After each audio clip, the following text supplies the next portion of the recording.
Okay, I usually say tackle as you do first about it.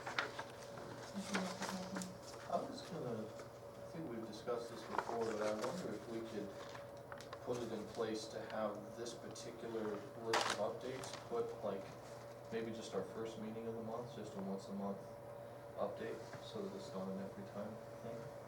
You mean like in rotation? No, If we only just meet do 'em- once a month. Just do them all at once, the first meeting of the month, and call it good. But we only meet one time.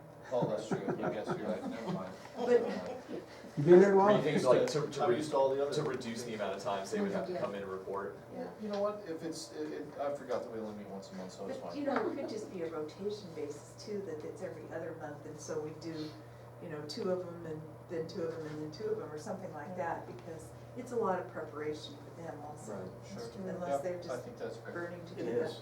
Janet's always busy, and so if we could do a rotation every 3 months, or, Maybe, break them up in like kind, so parking lots, And this, I apologize for Yeah. interrupting, but this would be a better conversation. This doesn't need an action. Right. So you, any one of you can have a conversation with Kyle and Okay. figure that out, but it's not on the agenda. right? okay, fair enough, we'll get that yeah, done. we'll figure it out. Thanks, Jason. Okay, item 5, discussion only, White Pine Public Museum update. Okay, Janet, can you come up here so Brian can hear you, please? I'll shake. Can't stand in public. Oh, we can sit down, Let me sit down. So, no, all right. We can turn the lights off. We'll all look the other way. So I thought I'd give you a quick update of the past month and a list of our plans for the first half of the year. We've had over 70 volunteer hours just this month. And our volunteers have been cleaning cabinets, painting, and redoing displays.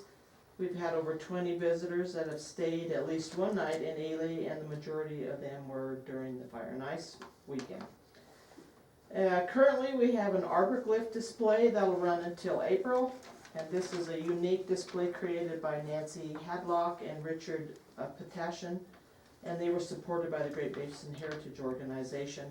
And Nancy and Richard have spent numerous months traveling through the local mountain ranges, making rubbings of all the carvings on the aspen trees. And the best I can tell is they run sheeting around it, get it really tight, and then they rub the cuts and stuff, and it goes way back through the Basque heritage and sheepherder heritage, way back to the Paris Ranch, and it's from all over. And they have several little displays. And I can't really do it justice here, but you should stop in and look at it, it's really cool. And then we're planning our first ever student art contest, and this is gonna be open to all the county schools, including Estelle, Baker, Middle School, but not, and the Learning Bridge. 1st through 8th grades, and our theme this year is What's in the Museum. We want them to come in, see something they like, draw a picture of it, or it's open to interpretation, they can do sculpture, just pretty much anything to get this going. And then there'll be cash prizes, and then we'll have all the participants' artwork on display from April till June. And then in June will be our annual beer and bacon event, and it's gonna be a World War II theme. We're gonna encourage costumes, because that went over so well last year when we had the Prohibition theme, and everybody came in costume, it was really good. So we've been making great strides the last few years, and we've got a lot of new plans, and we have a new board up and going. And so I'd like to invite y'all to come down and see our museum, it's pretty cool, we got a lot of really good comments. And if you have any questions, I'd be glad to answer them. I have a question. Sure. The 20 visitors that were overnight, do we know how many visitors total, regardless of whether they stayed, that came through during the month? No, I don't have any. Okay, that'd be a really Yeah. cool metric Yeah. to track. Okay, thanks. Well, I Thank just, you I just very wanna say I came to your guys' annual meeting.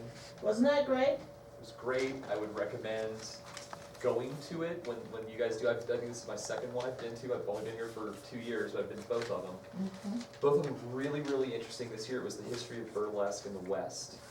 And It was great. I had no idea anything about burlesque other than feather fans and whatever. It was so interesting, and you guys have done a great job with just the speakers that you've booked. It's just, I've really enjoyed it. Yeah, So. he was Dustin Wax, and I was expecting him to come in and talk about the downtrodden woman who had no other way but to go into this, Yeah. but it wasn't the case. They're all entrepreneurs and business owners and really did really good. It was really interesting. And it really had nothing to do with the red light aspect. of No, West. and that's It what was we were just- expecting, Yeah, and it totally. wasn't. It was great. Yeah, so thank you.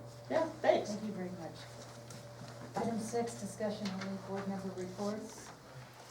Board member McIntosh. Just wanted to announce that Ely Film Festival is moving along very well with Dutch Marriage. Our hometown boy will have some films shown. It'll be the 13th to the 15th of March. And we're always looking for the first 100. If you want to join the first 100 club, it's $100 and you get the unlimited plus a special tour of the Central Theater. And it's going to be a lot of fun. It's a great soft season edition that is not weather dependent. And that's what when Mother Nature doesn't bless us, we need to take some things inside, so. It's coming along great for a new event. Excellent. No report. Yeah.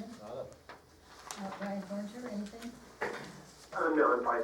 And I don't have anything. Okay, item 4, public comment.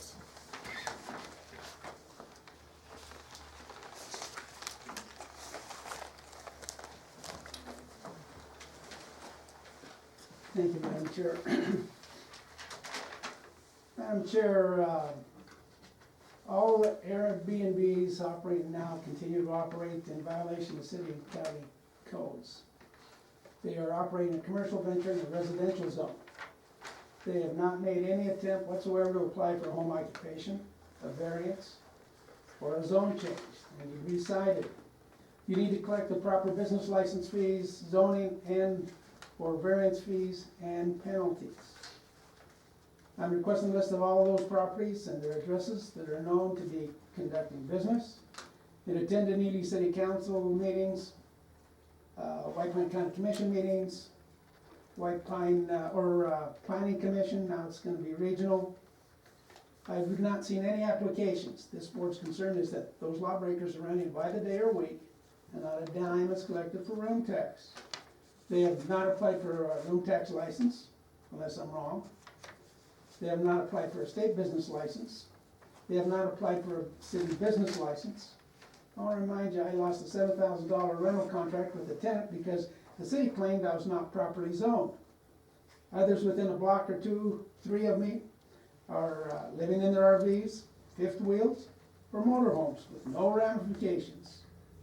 I'm not gonna be discriminated, and you guys need to set your rules down, especially the city and the county. You gotta address that. Madam Chairman, the parking lot island between the jailhouse motel and the Four Seasons was recently redone and does not meet minimum ADA standards. The center aisle walkway has been removed and it needs to be put back. People are now forced to walk into the street. Those that may be handicapped are put in a hazardous situation. Those in a wheelchair are even worse off. This is new construction, and the law mandates they meet ADA code. Federal code. Not city, not county, not Georgia's. Federal. I want to know where the building inspector's in all of this. Is he still in Eureka? For your information, there's a Rotary Club, comes out of Reno. They do their own fishing derby at Telepaw Reservoir. Been doing it for years, I don't know if you knew that. I'm concerned I'm not getting all the information. It would have been nice to follow you guys. The law says 3 days prior to a meeting, not 1. And I know there's some glitches once in a while, but I couldn't follow you and I didn't know enough or thought soon enough to come up and pick that information without interrupting any of the speakers. I want that information 3 days prior, please. The last item I'm concerned about, we talked about beautification, we talked about Main Street. I need to know if you guys are gonna start considering what's happening on the north end of town. We have a $14 million property, and we've got signs on a fence that are not conducive to what we're trying to do. New one goes up, throw bigger steel containers. Blow me, bite me. No, folks, I don't blame the guy for getting excited, I'm not sure why he's upset. But we wanna put an image through this community, and if we're gonna spend the money we're gonna spend, then everybody complies. Are you giving me the 3-minute warning? Your 3 I don't minutes know. are up. Is it Thank up? you. Okay, sorry, thank you. Thanks, George. Thank you, George. Thanks, George. Thank you. Okay. Item 5, adjournment. Do I have a motion for adjournment? So moved. Second. Okay, all in favor? Aye. Aye. Aye. Any opposed? So moved. Thank you. Thank you. Thank you.